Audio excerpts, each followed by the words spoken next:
You are in a debt trap if your existing debt forces you to take another loan to pay the previous one. To escape a debt trap, consider not using multiple credit lines until it is the only way, as in an emergency. We all need a loan at some point in our life. Medical loans, study loans, and investment loans are sometimes necessary, and one should get these loans whenever needed. But taking a loan to repay another is where things start getting worse. What pushes you into a debt trap? Here are a few things that can make things get out of hand and push you into a debt trap. Your expenses are 70 to 80% of your total monthly income. Your EMI is more than 50% of your total monthly income. You don't have any money for savings. You have multiple loans whose interest and EMI add up to a significant number. Now the debt question is how to get out of a debt trap. Here are a few tips to help you escape a debt trap and pay off your debt faster. 1. Debt consolidation. Replace multiple debts with a single debt. Debt consolidation is a good strategy if you have various small debts to pay off. In debt consolidation, you take a large debt to pay off multiple small debts. Why is debt consolidation a good strategy?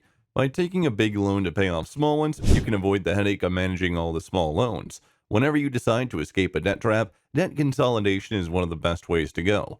With debt consolidation, you don't need to worry about multiple debts, and you can focus on a single big loan and start repaying it. You can borrow a big loan from a lender with the lowest interest rates, prioritize multiple small debts, and pay off the ones affecting you the most with higher interest rates. 2. Devise a budget. To escape a debt trap, you should have a budget in place before you start spending. A budget allows you to keep track of your spending and expenses, and you devise your budget at the start of the month and allocate spending to your different needs. With a budget, you have an estimate of how much you need to spend on a particular thing. In your budget, you put aside an emergency fund to be used in case of an emergency. It's a great approach to go, and in this way, you're not likely to take any loans in case of an emergency. You should set aside funds worth 6 months' expenses as your emergency fund. With a budget, you might be able to save money at the end of the month, and you can open up a savings account or invest in mutual funds. It allows you to earn fixed profits on your money. A budget helps in many ways. You can make partial debt payments, pay your insurance, and in the end, even save a small amount of money. 2. Prioritize your debt. We have already discussed the prioritization of debt briefly, but it needs further comprehension to give you a better understanding of what debt prioritization is. We broadly classify loans into short-term and long-term loans. Long-term loans, like home loans, have lower interest rates. On the other hand, short-term loans like personal and credit card loans have high interest rates and fees. Pay the short-term loans that cost you the most, and credit card loans may have an annual interest rate of 30 to 40%. So you can avoid high interest on short-term loans by prioritizing their payment over long-term loans. 3. Keep track of your expenses. Someone takes a loan mostly when his expenses exceed his income. The best way to avoid taking debt is keeping track of your expenses. Avoid spending on non-essential things that might cost a large part of your monthly income. These non-essential things can range from luxurious purchases to movies and leisure trips to ordering food instead of cooking at home. Impulsive spending can be a huge factor in increasing your monthly expenses. With online shopping on the rise, you're prone to marketing traps and discount offers that can make you buy things you don't need. You can avoid this trap by ignoring these discount offers and unsubscribing to stores that send you to the marketing offers. Most of the spending might not seem to affect your budget, but these small expenses can impact your budget exponentially. Once you start taking control of your spending, you can save a significant amount of money each month. You can add this money to your emergency funds or savings account or repay your installments. 4. Extending your loan term. You can ask your bank to increase your loan term if you can't pay your EMI payments. It is possible for long-term loans like home loans, and no doubt it will increase the interest rate, but it will surely increase the EMI payments, and you'll have more time to pay your debt. You can even negotiate the interest rates with your bank and settle for the lowest possible rates. You can even move your loan from your current bank to one with the lowest interest rates. Avail of every opportunity available to reduce your interest rate and extend your loan term. 5. Look for a temporary side hustle. If you cannot keep up with your EMI payments after cutting your expenses and extending your loan term, try to look for a side hustle to make some extra money to help you repay your debt. Keep in mind that the side job is not permanent. After paying the debt, you can leave the side job and return to your previous routine. A side job may be challenging and require a lot of time, but it will help you in your debt repayment a lot. You may find it frustrating, but in the end, you will see that it was worth it. 6. Insurance coverage. You should have sufficient insurance coverage for any medical or unwanted catastrophic crisis.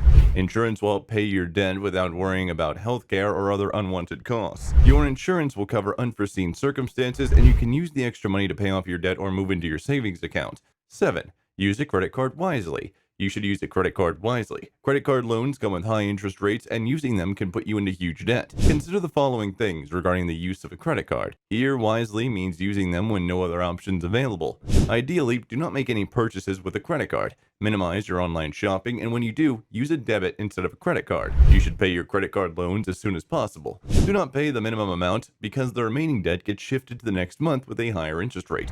If you keep paying the minimum 5% of your debt will pile up for months and may become difficult to pay your credit card loan. Always pay full or partial credit card loans depending on how much money you have for debt repayment. Keep your credit score above 750.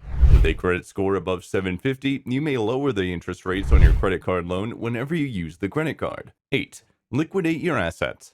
Paying debt can be challenging. It can put you under a lot of stress, especially when things get out of hand. You should assess the whole situation and consider if liquidating your assets is a good idea. You can pay your debt and throw away the debt sword hanging over your head. EMIs can be stressful, and getting rid of them gives you mental relief. After paying your debt, you can focus on saving the money to buy back your assets. Liquidating assets is not always a good idea, and the situation requires a complete assessment before taking any steps, and you should liquidate assets only if necessary. 9.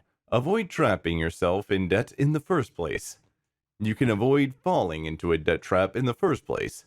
Minimize unnecessary spending and limit your monthly expenses to below or equal to 50% of your total monthly income. Avoid taking multiple loans with high interest rates. Make a budget and stick to it. Pay your EMIs regularly and avoid using credit cards. Buy a secure insurance plan and set up emergency funds to tackle unforeseen circumstances. Consolidate your debt to pay off high interest loans, and you will not fall prey to the debt trap if you follow these steps. And if you are in a debt trap, these tips will help you get out of it faster. 10. Get a higher paying job. You are stuck in a debt trap and EMI's burdens are increasing, and then you should consider switching your job to increase your pay. Here, you would get more take-home salary and have higher savings. One thing to note here is that you must not increase the expenses with increasing salary, otherwise your job switching will go in vain. That was all from us today for this video. For more similar content, make sure to subscribe to the channel. We'll see you in the next one. 10. Get a higher paying job. You are stuck in a debt trap and EMI's burdens are increasing, and then you should consider switching your job to increase your pay. Here, you would get more take-home salary and have higher savings. One thing to note here is that you must not increase the expenses with increasing salary, otherwise your job switching will go in vain. That was all from us today for this video. For more similar content, make sure to subscribe to the channel. We'll see you in the next one.